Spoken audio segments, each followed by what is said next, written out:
Have you ever had a dream land so deeply in your heart you knew in your bones that you had to follow its call? Just paid a lot of money. So we're just packing up our entire lives. Into backpacks. Backpacks. It's really starting to feel real now. Ours was this: two gypsy souls, one loyal furry companion, a trusty old home on wheels, and vast landscapes to explore. We're fast. What do you think? Spending a lot of time there. But first, our home needed love. She needed care, attention, sanding, painting, help from kind strangers, and a handful of "what on earth are we doing" moments.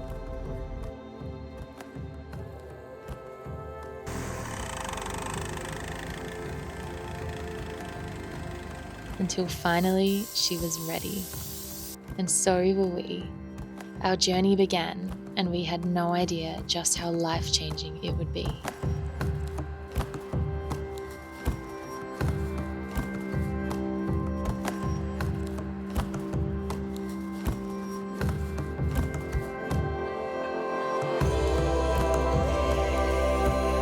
Love you, New Zealand!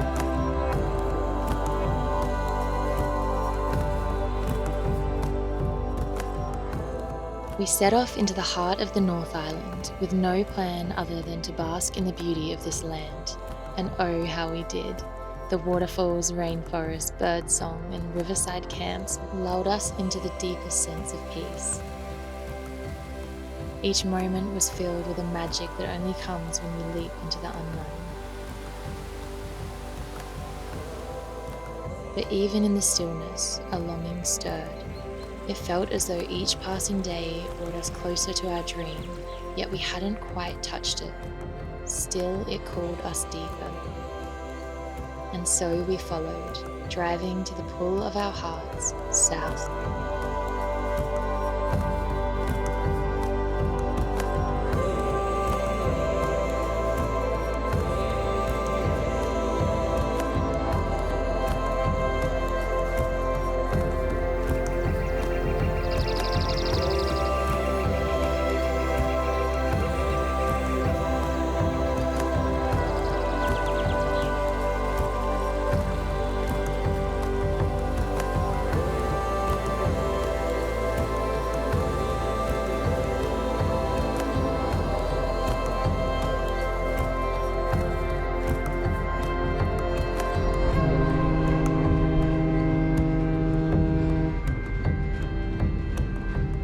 Please do not leave your luggage unattended. Thank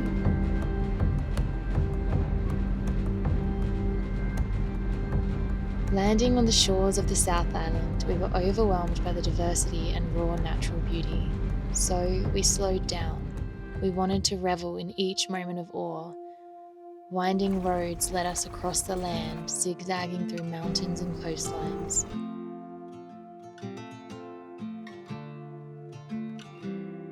With every turn, every warm smile, every curious chat with a stranger, the dream whispered, "Here I am, come find me." Sometimes the road would end, but the dream said, "Deeper, further," and so we walked.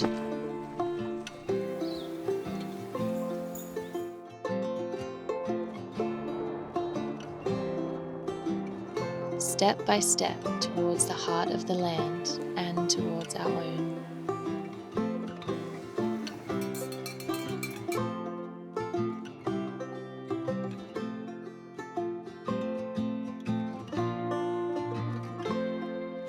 We were often teary-eyed, awestruck by the surreal beauty around us. Each landscape felt like it had a story to tell, and we got to listen with our own eyes.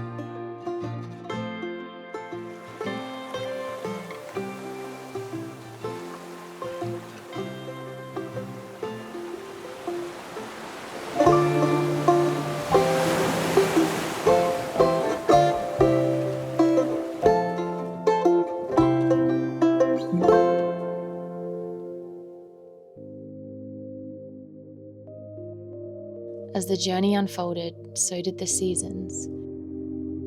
We watched the trees shed their leaves, the rivers freeze, the mountains cloak themselves in snow.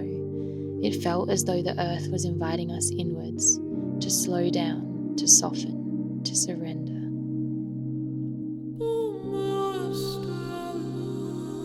In the quiet pause, doubt crept in. Had our dream left us behind? But then, slowly, the light returned. The days grew longer, the flowers unfurled, the earth blossomed, and so did we.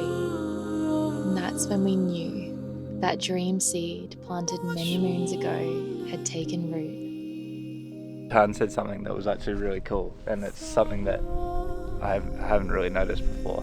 The mountains are whispering, and it's just the sound of like the wind just whispering through all the little ridges and valleys, and it's just this consistent, I don't know, like a little raw hush.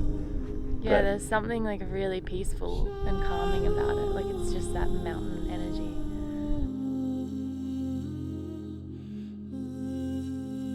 As our road trip of a lifetime came to a close, we understood the dream was never just about the places. It was always about what we learned along the way. It taught us to trust the unknown, to surrender to the seasons of life, to find home not in a place, but in ourselves, to cherish quiet moments, to practice presence, to listen when the land calls us to adventure, and to soften into her grace, to let her wisdom shape us. But most of all, it reminded us that the real journey is the one within. Because when you follow the call of a dream, you don't just discover new landscapes, you meet new parts of yourself too.